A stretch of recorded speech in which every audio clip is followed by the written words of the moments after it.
데살로니가 전서 4장 5절 말씀 다 같이 한 목소리로 받들도록 하겠습니다. 하나님을 모르는 이방인과 같이 세욕을 따르지 말고. 아멘. 하나님을 아는 하나님의 자녀, 하나님 나라의 백성과 또 하나님을 모르는 이방인은 같은 세상에 살는 것처럼 보이지만 전혀 다른 세상에 사는 것과 마찬가지입니다. 그래서 하나님이 어떤 분이느냐, 또 그 신적인 것이 어떤 것이냐에 따라서 이 가치관이 달라지고, 그 가치관이라는 건 세계관을 이야기합니다. 그러니까 세계가 다른, 세상이 다른 세상으로 보이는 것입니다. 그래서 이 이방인들이, 하나님을 모르는 이방인들은 그런 성적인 문제에 있어서 육신의 그 욕망을 따르는 것을, 육신의 그 잘못된 욕망과 격정을 따르는 것을 신적인 것으로 생각했단 말이죠.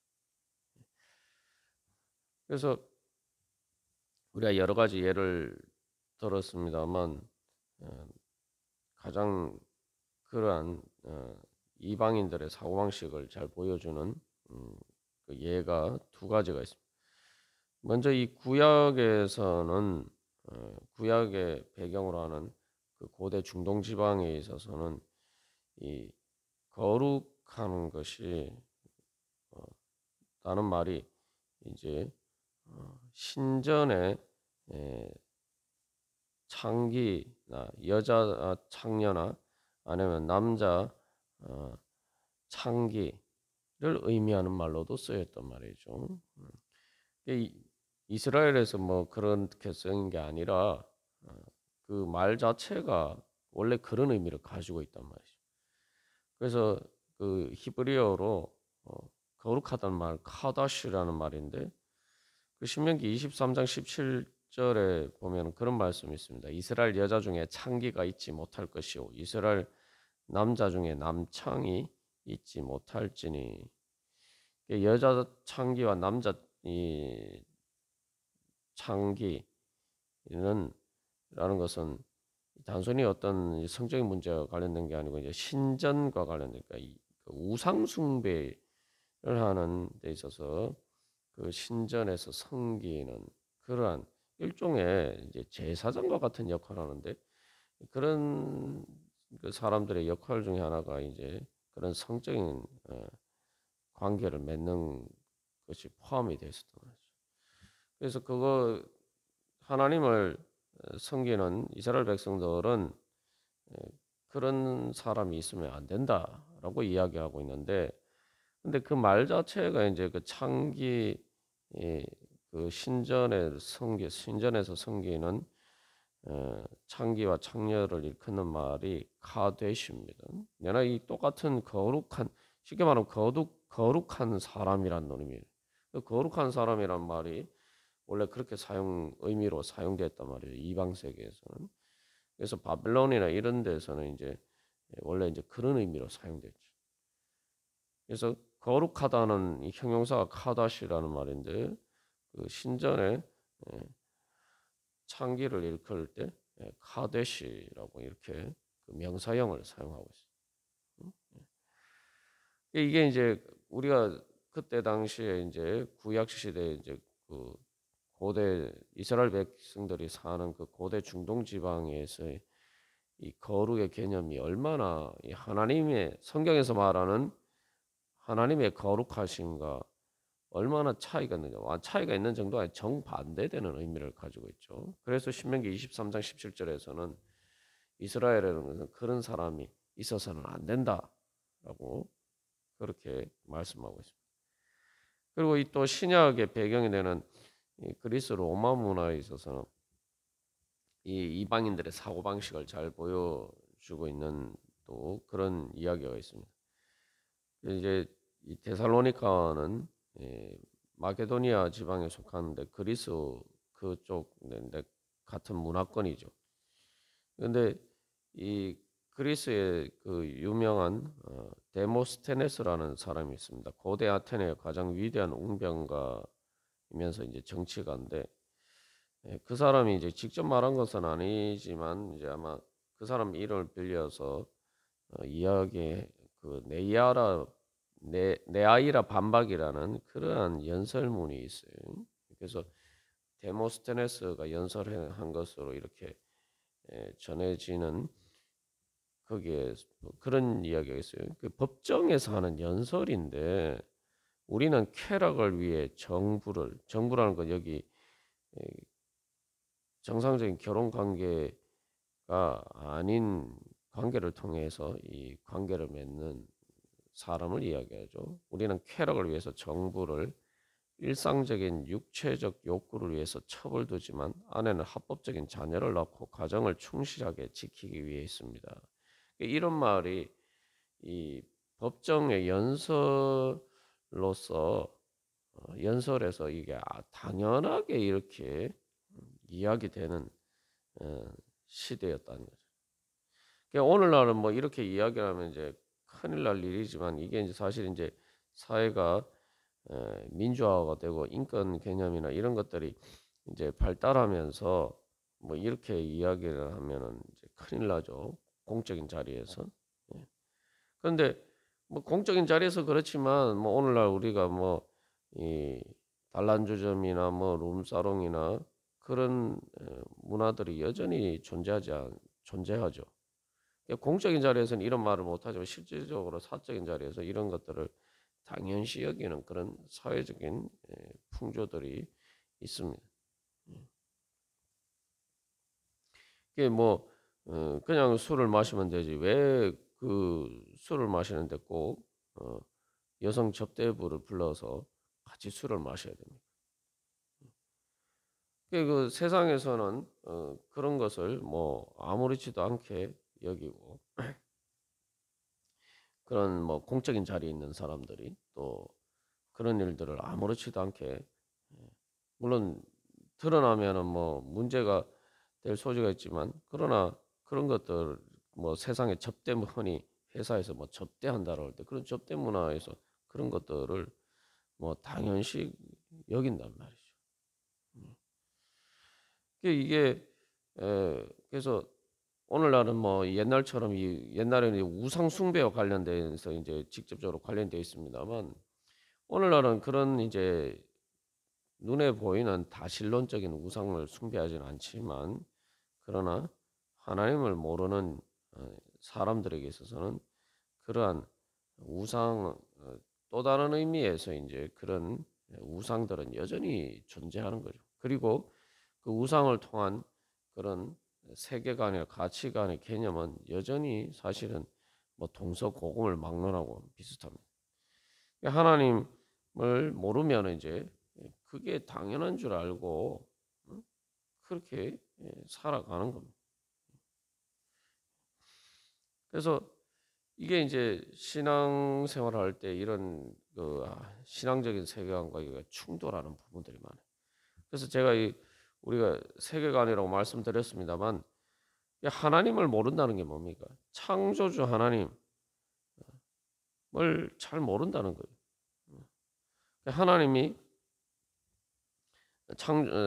하나님이 창조주시하면 다시 말하면 예수 그리스도를 통해서 계시된 그 성경의 하나님이 참 살아계신 하나님이고 참 창조주 하나님이라면은 그 하나님이 세상을 만드셨을 때에 어떤 말씀에 따라서 어떤 법칙에 따라서 세상을 만드셨는지 이것을 이제 알아야 되는 거죠. 그걸 보여주는 게 이제 성경 말씀의 진리입니다.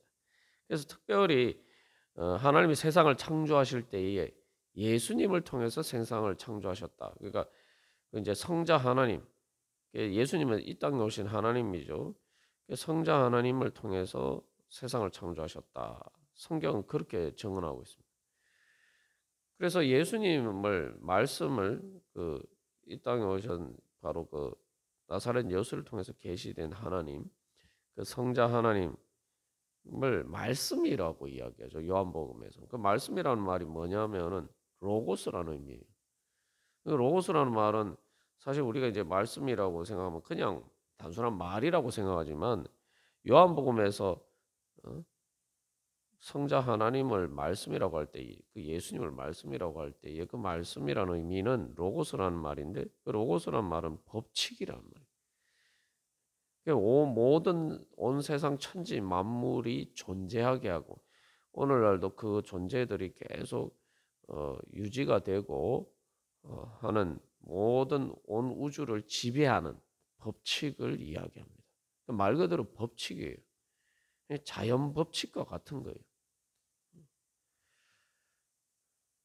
그래서 우리가 이제 말씀이라고 할 때 자꾸 이게 인간의 말과 자꾸 혼동을 해요. 물론 인간의 말과 기본적으로 비슷한 개념이지만, 그러나 사람은 흔히 하는 것도 뭐 말뿐이다 뭐 이런 말을 하잖아요. 자꾸 하나님의 말씀도 자꾸 그런 식으로 우리가 오해를 하는 경우가 많습니다. 그러나 하나님의 말씀은 말 그대로 로고스예요. 법칙입니다. 우리가 뭐 하나님의 법칙까지 안 가더라도 자연의 법칙도 이제 사실은 하나님의 말씀이라고 보는 거죠. 하나님이 그 법칙에 따라서 이 물질들을 창조를 하셨으니까 모든 물질은 그 자연 법칙에 따라서 움직입니다. 근데 여러분, 자연 법칙에 예외가 있습니까? 사람들 그런 경구도 있죠. 예외 없는 법칙이 없다. 그건 사람들의 법을 이야기하는 거예요. 자연 법칙은 예외가 없습니다. 0.1%도 조그만 예외도 없어요. 100% 모든 물질은 자연 법칙의 지배를 받습니다. 그러니까 우리가 자꾸 하나님의 법에 대해서도 얘기하고 하나님의 말씀에 대해서도 얘기하고 자꾸 이것을 인간의 법, 인간의 말과 자꾸 이게 혼동을 하는 거예요. 피조물인에 불과한 우리의 인간의 말과 법을 개념에 비추어서 자꾸 하나님의 말씀과 또 하나님의 법을 이제 잘못 이해한다. 그래서 마치 뭐 어겨도 괜찮은 것처럼 그렇게 우리가 우습게 생각할 때가 많아요. 하나님을 모르는 거예요. 하나님의 말씀은 말 그대로 하나님의 법칙입니다. 세상에서 뭐 권력이 있거나 뭐 돈이 있거나 뭐 어떻게 뭐 여러 가지 그런 부당한 그런 어떤 힘이 있으면은 그런 부당한 방법을 통해서 어떤 법, 법에서 이렇게 법을 피해갈 수 있는 그런 예외들이 많다 보니까 우리가 자꾸 이게 하나님하고 관계에서도 그런 식으로 오해를 해요. 하나님의 거룩하심은 하나님의 사랑만 있는 게 아니고 하나님의 사랑은 하나님의 진리와 의를 따르는 것입니다. 하나님의 거룩하심은 그래서 그 다음에 이제 하나님께서 이 보복하 심판하시는 얘기가 그래서 6절에 나와요. 그러니까 말 그대로 그래서 하나님은 세상을 만드신 분이고 천지의 창조주 하나님이고 하나님의 말씀은 하나님의 그 계명은 하나님의 법칙이에요. 세계상을 지배하는 법칙입니다. 자연 법칙보다 더 상위의 법칙이에요. 우리가 뭐 세상에서도 그렇잖아요. 세상에서도 이제 보면은 사람들이 그런 우리가 뭐 헌법재판소가 있습니다만 헌법과 관련 헌법이라는 것은 상당히 이게 추상적인 것처럼 보여요. 실제로 그렇기도 하고. 근데 다른 구체적인 여러 가지 법들이 있지 않습니까? 그러니까 우리는 실제로는 뭐 그런 구체적인 법에 우리의 삶을 이제 실제로 이제 규제를 하죠. 그 헌법은 추상적으로 것처럼 보이니까 뭐 헌법은 별로 이렇게 실제적인 영향 우리 삶하고 별로 상관없는 것처럼 느껴집니다. 그러나 헌법은 모든 법을 지배하는 가장 상위의 법이. 그래서 헌법재판소가 어떤 구체적인 법들이 헌법의 정신에 어긋나는지 않는지 이제 그 재판을 하죠. 마찬가지입니다. 우리가 이제 자연의 법칙은 우리가 잘 아는데 그 자연의 법칙도 하나님의 법칙의 한 차원이죠. 우리의 정신과 우리의 영적인 그 하나님의 말씀은 이 그 자연의 법칙보다 더 상위의 예 법칙입니다. 그래서 세교과 같은 잘못된 욕망의 격정 하나님의 말씀의 진리를 따르지 않으면은 그게 뭐냐 그래도 되고 안 그래도 되고 그런 문제가 아니에요.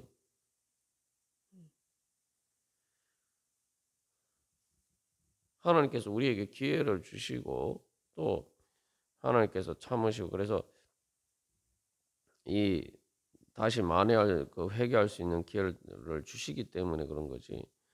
그 결과는 자연의 법칙보다 더 끔찍한 결과를 초래합니다. 그래서 죄삭선 사망이요라고. 그리고 죽는 우리가 그래서 자연의 법칙을 따르지 않으면은 자연의 법칙을 무시하면 죽죠. 이게 내 육신의 죽음과 생사의 문제와 관련돼 있어요.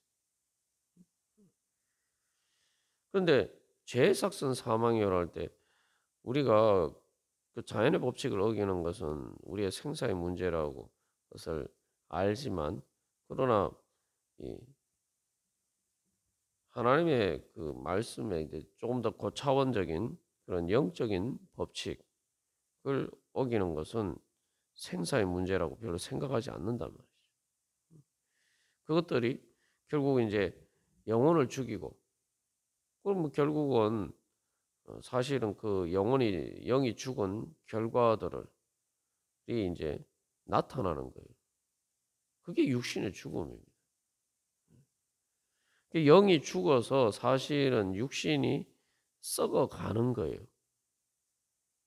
죽어가는 겁니다. 우리가 사람의 인생을 보면은 육신이 뭐 20대 초반에 제일 정점이고 사실 20대 초반 중반을 지나면 그때부터 노화가 시작이 돼요. 노화란 게 뭡니까? 죽어가는 거예요. 영적인 것은 이제 시간이 이렇게 기니까 그것도 그 결과가 우리 눈에는 뭐 천천히 일어나는 것처럼 보이기 때문에 우리가 그것이 마치 그런 게 실제로 없는 것처럼 영향을 미치지 않는 것처럼 착각하고 사는 것뿐이에요.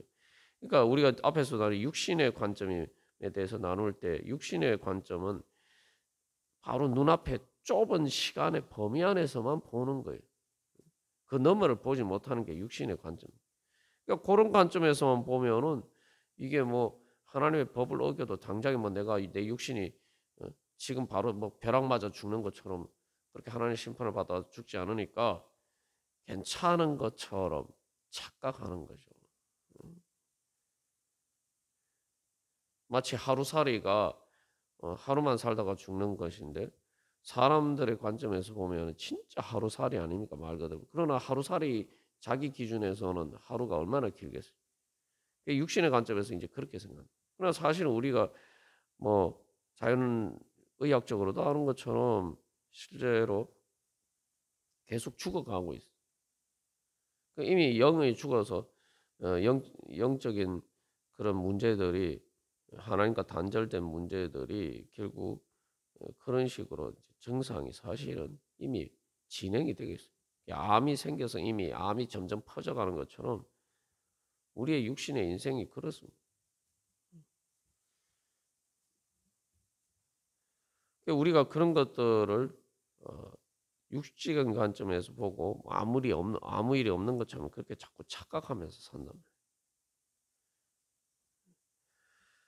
그래서 이 창조주 하나님을 알면은 하나님이 어떤 원리에 따라서 어떤 법칙에 따라 세상을 만드셨는지 알고 그래서 그게 꼭 뭐 그 법칙을 어기면은 사실은 그것들은 우리를 죽음으로 이끄는 그런 문제지만 또 반대로 하나님의 거룩하신 뜻을 따르면은 하나님이 주신 그 창조의 은혜, 창조라는 게 말고 무에서 유를 창조하신 그런 놀라운 거잖아요. 그게 말 그대로 지금 은혜예요. 절대 내가 얻을 수 없는 인간의 힘으로 얻을 수 없는 많은 정말 하나님의 축복과 은혜를 우리가 하나님의 창조의 선물로서 우리가 누릴 수 있는. 그래서 이 성적인 것도 마찬가지입니다. 하나님이 인간에게 주신 인간 사회가 뭐 또 이 생존하고 또 번성하고 또 그 인간의 그 행복을 위해서 주신 중요한 것인데 그것을 하나님의 법칙에 따라서 사용하지 않으면은 오히려 이제 그것이 하나님 말씀을 왜곡해서 하나님을 이제 반역하는 게 됩니다.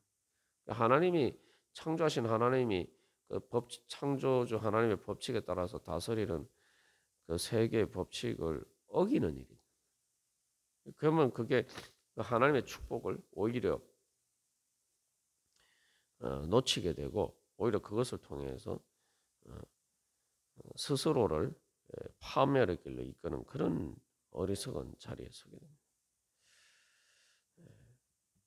그래서 우리가 오늘도 주님 앞에 나아갈 때에 그저 뭐 하나님의 법을 어기면 아이고 큰일 나겠구나 뭐 이런 관점에서 생각할 게 아니라 그렇게 하나님 앞에서 두렵고 떨리면서 동시에 하나님의 거룩하심은 우리를 향해서 베풀어 주신 하나님의 은혜와 사랑. 그래서 우리가 다시 한번 주님 앞에 예배 드리는 의미인 것도 바로 그런 의미를 가지고 하나님께서 창조주 하나님이시고 그 창조주 하나님께서 오늘도 온 세상 천지 만물을 다스리고 계신다. 예수님을 통해서 다스린 것. 말씀을 통해서 천지를 창조하셨듯이 오늘도 예수님을 통해서 그 성자 하나님을 통해서 온 세상 천지 만물을 다스리고 계신다. 그것을 인정하고 그래서 우리가 그 주님을 인정하면서 주님 앞에 예배하는 겁니다. 그래서 우리가 오늘 이 새벽에도 주님을 그렇게 예배하면서 오늘 하루 그런 창조주 하나님 또 그 온 세상을 다스리신 그 예수님의 진리의 말씀을 따라서 우리가 거룩하게 살아갈 때 하나님께서 우리에게 주신 그 영광의 그런 은혜와 축복을 누리면서 갈 수 있을 것입니다. 우리가 하나님의 그런 거룩하신 은혜를 사모하면서 다 같이 기도드리시겠습니다.